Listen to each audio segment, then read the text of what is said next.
good evening, everybody, from myself. The reason I'm standing here is because I'm a member of the BIS Events Committee. Hence, it's my duty to welcome everybody as well. And I apologise if my voice is a little bit croaky, but I've got a little bit of cold. This evening's presenter is Paul Fellows, Chair of the Cambridge Astronomical Association, who is a popular astronomy and science speaker. Indeed, for services to the public understanding of science and astronomy, he was awarded a British Empire Medal in the recent New Year's Honours. So well done. His talk this evening is Children of Another Sun, about exoplanets which circulate and orbit stars other than our own. Now, I have explained to Paul that we're not a specialist astronomy society as such, but we do have an interest in exoplanets, not least because they are a destination factor for some of our technical projects, our feasibility studies into interstellar travel and the destinations that they may go to. On the subject of stars and suns, expecting to see a total solar eclipse in the middle of the North Atlantic in April was always a little bit optimistic. However, Paul did his very best and navigated our cruise ship to the appropriate place a few hundred miles north of the Azores. The sea state was fairly moderate. The weather was a bit rough and it was a little bit cloudy. And we all gathered on the boat deck, we passengers, and we looked up at the clouds and the clouds got darker. And we watched for a little bit longer and the clouds got lighter again. And that unfortunately was that. However, the weather did sort of smile on us a little bit the following evening, the clouds cleared, and Paul was able to give us a most interesting tour of the heavens, showing us all the various stars. So that was most useful. Anyway, hopefully this evening we will have none of those sort of problems. So please welcome our speaker, Paul Fellows.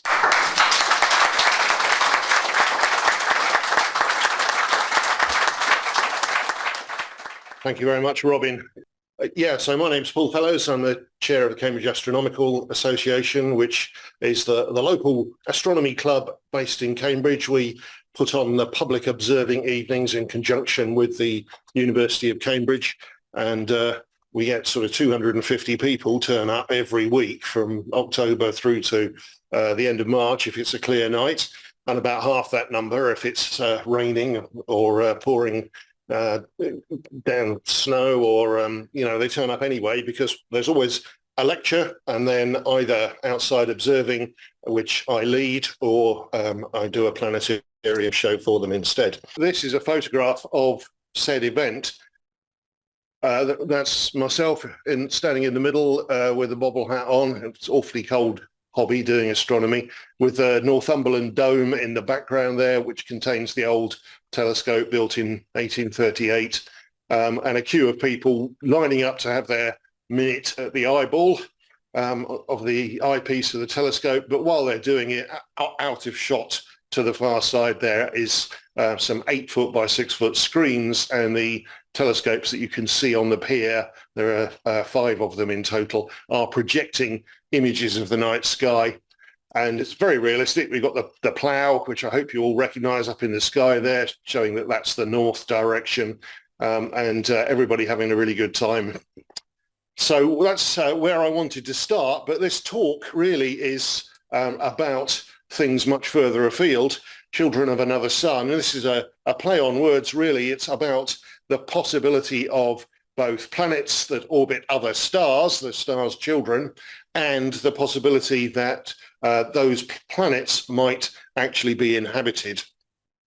So perhaps we should start in our backyard.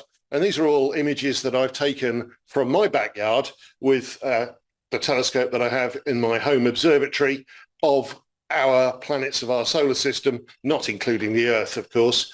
So in the top row, you've got a picture of Mercury, in the middle, Venus, and on the far side there, that's Mars. The picture of Mercury is rubbish because it's incredibly difficult to pin down, because it's always so close to the sun in the sky, and either just the sun's set 30 minutes beforehand and it'll soon disappear, but it's always very low on the horizon as well.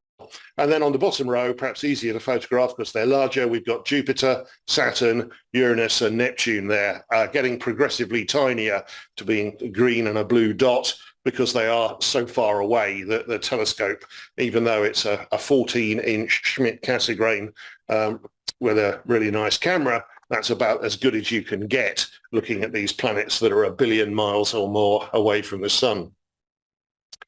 So these are the planets of our backyard, and the top row, the inner planets, you could add the Earth to that, are the small rocky planets, and then the bottom row, the gas giant planets, much larger, much further from the sun. And in looking at the organization of our solar system with these rocky planets nearby and gas giants further out, it seemed logical that the volatile materials had been blown away from the star in the center by the radiation and the solar wind and condensed further out.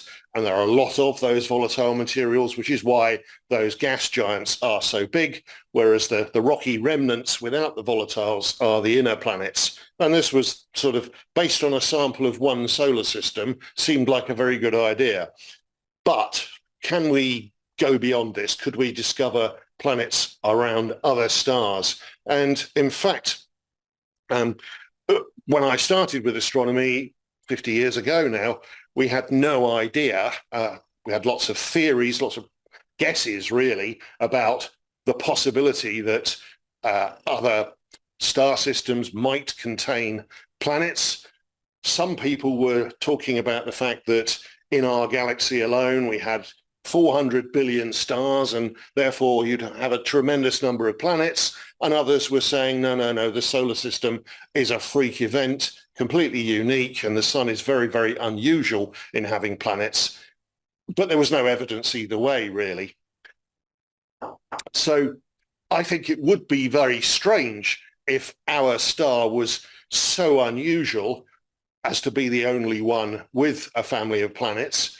One of the theories was that perhaps another star had taken a close pass by the sun and pulled a streamer of material away from it, which then condensed into the planets, and that would be such a freak event because stars are generally so far apart that maybe that was an explanation for why it might be unique.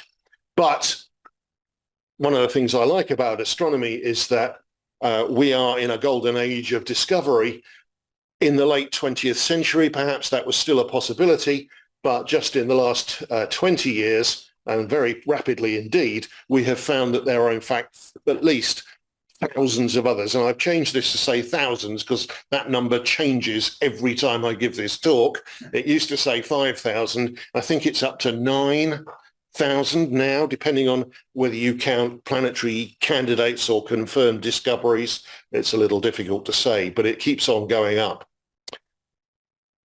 So why is it so difficult? Well, the problem is that stars shine by their own emitted light from their heat, from the nuclear fusion inside them, and planets only shine because they're reflecting the light back to us from their parent star, and they're much smaller. And so their star's about 1 billion times brighter than any planet that's going to be orbiting around it. And they say it's like trying to see a firefly next to a searchlight 100 miles away. Essentially impossible. But astronomers are very clever chaps, and there's a device called a coronagraph where you take a disk of metal and you block the starlight. So the image in the center of the screen there with a big arrow pointing to it, you can see the black metal disc on 2 metal supports that are blocking the direct light from the star. Some of it is failing to be blocked and diffracting around the image, giving us that white pattern with the blue halo around it. Nothing is going to be perfect in this scenario, but it's doing a pretty good job. So good, in fact, that the little red dot down here is a planet imaged directly using this device. And this was an observatory in France that did this first. And the star is Beta Pictoris A, and the planet is therefore Beta Pictoris AB. And this was in 2003. So it's just been into the beginning of this century where we've been able to do this. This was the first ever directly imaged planet of another star system. Yeah, you might have seen this picture when it appeared in the press. It looks a bit like the Eye of Sauron from Lord of the Rings, doesn't it? But again, it's a coronagraph image. This time they had a blanking disk in the center with a support from just one side, and it's blocked out the star, the little white dot in the center. That's where the star would have been. And what it's revealed is a big orange disk around the star. That's a dust disk. This is a very young star system, and the process of formation of the family of planets is still ongoing. There's an awful lot more dust that gravity will eventually, we presume, gather together and build larger planets. And then inset into it, there's a little dot on the inside edge of that dust ring, and they've taken an inset there with two images, 2004 and 2006, of a little bright dot moving along, changing position, orbiting around in the right position to be orbiting around the center of mass, roughly where the star is. And this was identified as being Fomalhaut B, the star being Fomalhaut, and the discovery of a planet in the process of growing inside one of these planet-forming disks. Or was it? Because in the next, in the next slide, they followed up on that, and from 2004 to 2006, you can see the image, and then it got larger and fainter, and a hole developed in the middle. This is the planet formation process, but this was the destruction of a planet in a collision that caused it to be exceptionally bright in 2004, and then the debris ring from the collision. So this shows actually that the process is a very violent one, that planets are very competitive. They try to become big and tough, be the surviving predator on the region of their orbit, and often have head-on smashes and have to go back to square one and start reaccreting. And that's what we've seen here, is two baby planets colliding with this destructive effect. And so eventually gravity will win, and the planetary system will emerge.